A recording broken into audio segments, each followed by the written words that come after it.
महाराज, उद्या आपण महिला दिवस साजरा करतोय, म्हणजे आज आपण सभागृहात करतोय, पण खरं 8 मार्च हा महिला दिवस आहे.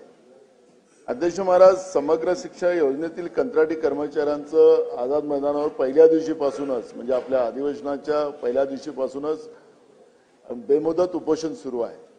अंगणवाडी मदतनीस आणि शिक्षकांचंही बेमुदत उपोषण चालू आहे आणि कडक ऊन असल्यामुळे तिथं काल महिला बेहोश झाल्यात अशी परिस्थिती आहे. मला आपण राज्यपालाच्या अभिभाषण उत्तर देता आहात आणि आपण त्याच्यामध्येही लाडकी बहीण आणि या सगळ्या गोष्टीचा उल्लेख केलेला आहे.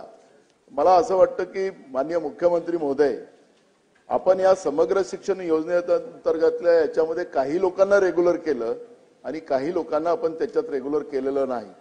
हे रेग्युलर करण्याच्या बाबतची भूमिका आहे. एकाला एक वेगळा नाही आणि त्याच याच्यामधल्या दुसऱ्याला दुसरा नाही असं करता येणार नाही.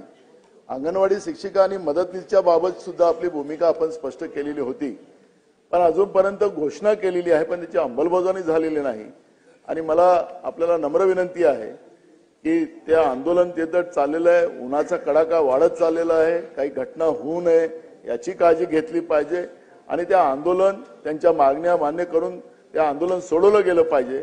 एवढीच माझी आपल्याला या पॉइंट ऑफ इम्प्रेशनच्या माध्यमातून. माननीय नाना भाऊंनी जो विषय या ठिकाणी निदर्शनास आणून दिलेला आहे, संबंधित मंत्र्यांना सांगण्यात येईल, त्यांच्या शिष्टमंडळाशी चर्चा करून त्यांच्या काय मागण्या त्या समजून कशा सोडवता येतील याकरता पुढाकार घ्यायला संबंधित मंत्री त्याच्यामध्ये लक्ष घालतील.